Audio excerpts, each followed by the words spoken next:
வணக்கம், நான் உங்கள் அருண் பேசுகிறேன். இன்றைக்கி வந்து ஒரு 1 lakh சப்ஸ்கிரைபர்ஸ் வந்தாங்க. ஸோ அதை கொண்டாடும் வகையில் இன்றைக்கி ஒரு லைவ் வரலாம் அப்படின்னு சொல்லிட்டு நான் நினச்சிருந்தேன். அப்புறம் வாட்ஸ்அப், ஃபேஸ்புக்கிலலாம் வந்து நிறைய பேர் விஷ் பண்ணாங்க. ஆனால் அந்த மகிழ்ச்சி வந்து ரொம்ப நேரம் இல்லை. அதற்கு காரணம் வந்து என்னென்னு பார்த்தீங்கன்னா, ஸ்ரீலங்காவில் வந்து ஒரு முதல்ல 6 அட்டாக் நடக்குது. 3 வந்து சர்ச்சில், 3 வந்து ஹோட்டலில். மறுபடியும் 2 அண்ணா ரிப்போர்ட் பண்ணியிருக்காங்க. ஸோ இதில் வந்து 200க்கும் மேற்பட்ட மக்கள் வந்து இறந்துட்டாங்க அப்படின்னு வந்து சொல்கிறாங்க. ஸோ இனியும் இதனுடைய எண்ணிக்கை எவ்வளோ வரும் அப்படிங்கிறது தெரியல. ஆனால் நாளைக்கு வந்து யாரும் வீட்டை விட்டு வெளியே வரக்கூடாது. ஸ்ரீலங்கன் கவர்மெண்ட் வந்து ஒரு அறிக்கை விட்டுருக்குறாங்க. அது மட்டும் இல்லாமல் பல்வேறு உலக நாடுகளில் இருந்தும் ஸ்ரீலங்காவுக்கு வந்து ஆறுதலும் சப்போர்ட்டும் தெரிவிச்சிட்ருக்குறாங்க.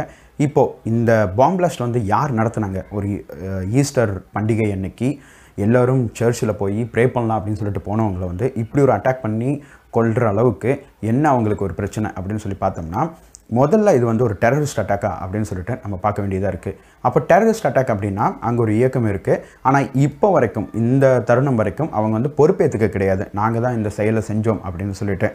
ஸோ அந்த பொறுப்பேற்றுக்காதது வந்து நம்மளுக்கு வந்து ஒரு டவுட்டும் வருது. ஏன்னா மறுபடியும் இப்போ தான் ஒரு 2 பிளாஸ்ட் ரிப்போர்ட் ஆகிருக்கு. இன்னும் ஏதாவது ஒரு தேவையில்லாத ஒரு விஷயமோ இல்லை நம்ம வந்து விருப்பப்படாத ஒரு விஷயம் வந்து நடக்குமா அப்படிங்கிறதும் ஒரு கேள்விக்குறியாக இருக்குது. ஸோ அதுவும் இல்லாமல் இன்னொரு விஷயம் வந்து என்னென்னு பார்த்தீங்கன்னா, இது வந்து ஒரு அரசியல் ஆதாயத்துக்காக பண்ணப்பட்டது அப்படின்னு சொல்கிறாங்க. எதனாலன்னு பார்த்தீங்கன்னா, இப்போது இந்த கிறிஸ்துவர்கள் வந்து அட்டாக் பண்ணியிருக்கிறாங்க இல்லையா, இவங்க வந்து அந்த இப்போது ஆளுங்கட்சியாக இருக்கிறவங்களுக்கு வந்து இந்த மற்ற மதத்தை உள்ளவர்கள் வந்து அதிகமாக சப்போர்ட் பண்ணுறாங்க அப்படின்னு சொல்லி ஒரு கணக்கெடுப்பு இருக்குது.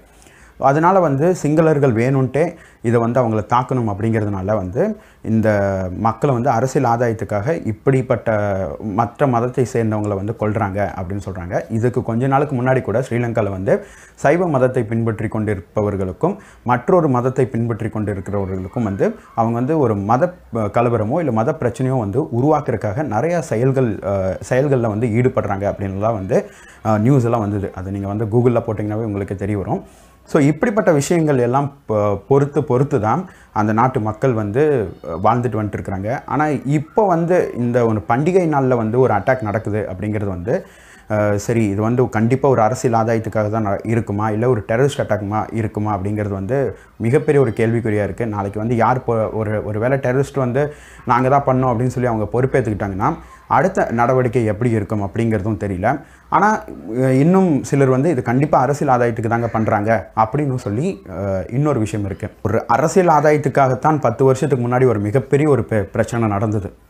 அது வந்து ஒரு இனப்படுகொலையாக கூட வந்து இருந்தது. ஆமாம், 10 வருஷம் ஆனாலும் அந்த காயத்திலிருந்து நம்ம இன்னும் மீண்டு எழுந்து வளரல. ஸோ அப்படிப்பட்ட ஒரு தருணம் இருக்கும்போது இப்போ மறுபடியும் ஸ்ரீலங்கன் பீப்புளுக்கு வந்து இப்படி ஒரு இம்பேக்ட், ஒரு பாதிப்பு ஏற்படும் போது சிலர் வந்து என்ன சொல்கிறாங்கன்னா, எஸ் அவங்களுக்கு வேணும், அவங்க யார் நம்மளுக்கு அப்படிங்கிற ஒரு கோட்பாடெல்லாம் வைக்கிறாங்க. டெரரிசம் இல்லைன்னா மக்களை ஒரு உயிரை கொல்றது அப்படிங்கும்போது நம்ம அதற்கு எதிர்த்து தான் நிற்கணும். எப்போ இனப்படுகொலை நடந்துடும், நீங்களாம் மனுஷங்களா அப்படின்னு சொல்லியெல்லாம் நம்ம கேள்வி கேட்டோம். இப்போ அதே மாதிரி ஒரு விஷயம் நடக்கும்போது நம்ம அவங்களோட நிற்காமல் இருக்கிறதும், நம்ம அந்த ஸ்ரீலங்கன் பீப்புளுக்கு வந்து சப்போர்ட் பண்ணாமல் இருக்கிறதும் ஒன்று தான். ஸோ அதனால் வந்து நம்மளுடைய வாய்ஸை உயர்த்தி அவங்களுக்கு எல்லாருக்கும் வந்து ஆறுதல் சொல்லுவோம். இப்போ வந்து ஸ்ரீலங்காவில் வந்து ஃபுல்லாக கம்யூனிகேஷன் கட் பண்ணிட்டாங்க. எந்த ஒரு தொடர்பும் இல்லை அவங்க கூட நம்ம பேசிக்கிறதோ. இல்லைன்னா ஸ்ரீலங்காவிலேருந்து கூட நிறைய பேர் நம்மளோட ஃபாலோவர்ஸ் இருக்காங்க. அவங்க கூட எல்லாம் பேசுகிறதுக்கு ஏதாவது ஒரு முயற்சி பண்ண, ஆனால் எதுவும் முடியல. ஆனால் இப்போ வந்து இன்னும் 2 நாட்கள் ஆனால் தான் இதிலிருந்து ஒரு டைரெக்டான நியூஸை நம்மளுக்கு வெளியே வரும். எத்தனை பேர் இறந்துருக்குறாங்க, யார் பண்ணியிருக்கிறாங்க, எப்படி இதை வந்து ஒரு லேப்ஸ் ஆச்சு.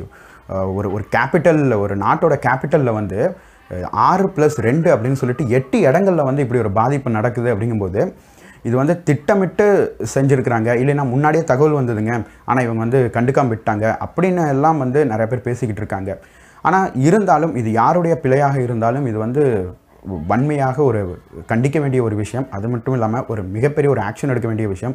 இந்த தருணத்தில் தான் நம்ம வந்து அவங்களோட, பாதிக்கப்பட்டவர்களோட நம்ம கூட சேர்ந்து நின்று நம்மளுடைய குரல்கள் கொடுக்கணும். அது மட்டும் இல்லை, இலங்கையில் வாழும் தமிழர்களோட மனநிலை எப்படி இருக்கும், அவர்களுடைய உறவினர் உலகம் ஃபுல்லாக வாழ்ந்துட்டுருக்கிற ஸ்ரீலங்கன் தமிழர்கள், அவங்களுடைய உணர்வுகள், அவங்களுடைய வழிகள் எப்படி இருக்கும், அதெல்லாம் நம்ம உணரணும்.